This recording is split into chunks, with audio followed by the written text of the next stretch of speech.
சென்னை மயிலாப்பூரில் மதச்சார்பற்ற முற்போக்கு கூட்டணி சார்பில் திமுக வேட்பாளர் மயிலேத்தா வேலு தீவிர வாக்கு சேகரிப்பில் ஈடுபட்டார். அவருடன் நமது செய்தியாளர் அன்பழகன் நடத்திய கலந்துரையாடலை தற்போது பார்க்கலாம். மயிலாப்பூர் சட்டமன்ற தொகுதியை பொறுத்தவரை பல்வேறு இடங்களில் வாக்கு சேகரிப்பில் தீவிரமாக ஈடுபட்டு வருகிறார் திமுக வேட்பாளர் மயிலேத்தா வேலு அவர்கள். நாம் இருக்கக்கூடிய பகுதி 126வது வட்டம். அவருடன் சில கேள்விகளை முன்வைப்போம். வணக்கம், வாழ்த்துக்கள் முதல்ல. ஏன்னா இப்போ நீங்கள் தொடர்ந்து தொகுதியில் பிரச்சாரம் பண்ணிட்டுருங்க, உங்களுக்கு மறக்க முடியாத நினைவுகள் இருக்கும்.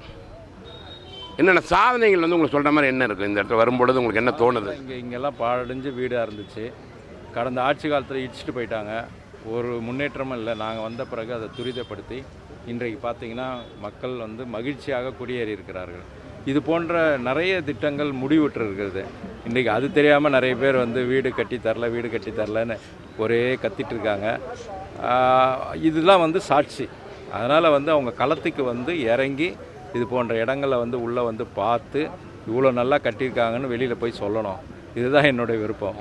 விசாரிச்சு தோட்டத்தை காணோம் அப்படிங்கிற மாதிரிலாம் பிரச்சாரம் பண்ணிட்டு இருக்காங்களே எதிர்கட்சியினர். இப்போ நீங்கள் அவங்களுக்கு என்ன சொல்ல விரும்புகிறீங்க? விசாலாஜி தோட்டம் காணணும் அங்கே மக்கள் இருக்கிறாங்களே.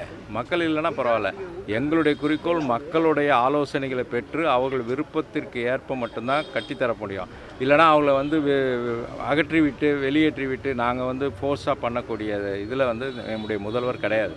எங்கள் முதல்வர் மக்கள் விருப்பம், அவங்க ஆலோசனைகளை பெற்று அவங்களுக்கு என்ன மாதிரி எப்படி வேணுமோ கட்டி கொடுக்கணும். இதுதான் எங்களுடைய விருப்பம்.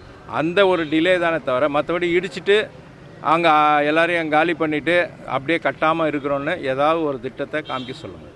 எல்லா இடத்துலையும் வேலை நடக்குது. இடித்து போட்டு அவங்க கையில் காமிச்சாங்களே ஒரு கல் சல்லி, அந்த சல்லி எங்கேயாவது காமிக்க சொல்லுங்கள். சல்லியாக இருக்குது அப்படின்றாங்க. எல்லா இடத்துலையும் வேலை நடக்குது. எந்த ஒரு இடமும் வேலை நடக்காமல் இல்லை. இப்போ 126வது வட்டத்தை பொறுத்த வரைக்கும் பார்த்தீங்கன்னா என்ன முக்கியமான கோரிக்கை வச்சுருக்காங்க? அது என்ன, நீங்கள் எந்த அளவுக்கு அதை ஒர்க் பண்ணியிருக்கீங்க? இந்த வார்டை பொறுத்த மட்டும் ஆல்மோஸ்ட் நம்மளுடைய தலைவர் அவர்களுடைய திட்டங்கள் நாம் செய்தது எல்லாமே அடிப்படை பிரச்சனைகளை சரியாக செஞ்சுட்டு வரோம். இன்னொன்று உயர்குடியிருப்புகள் நிறைந்த ஒரு வட்டம் அந்த வார்டு. அதனால் எந்த ஒரு தேவையாக இருந்தாலும் உடனுக்குடன் எங்களுக்கு தெரிவிக்கிறாங்க, நாங்கள் செய்கிறோம். அதனால் 126 அடிப்படை பிரச்சனைகள் எதுவுமே கிடையாது. இப்போ பாருங்கள், இவ்வளோ வீடு கட்டியிருக்கோம், இதில் ஏதாவது பிரச்சனை இருக்கான்னு போய் கேளுங்க. ஒன்றுமே இல்லை. எல்லாமே தினம் மெயின்டைன் பண்ணுறோம். ஏதாவது கால்ஸ் வந்ததுன்னா உடனே அட்டன் பண்ணுறோம். அதனால் இந்த ஏரியாவை பொறுத்த மட்டும் எந்த ஒரு குறையும் இருக்க வாய்ப்பே கிடையாது.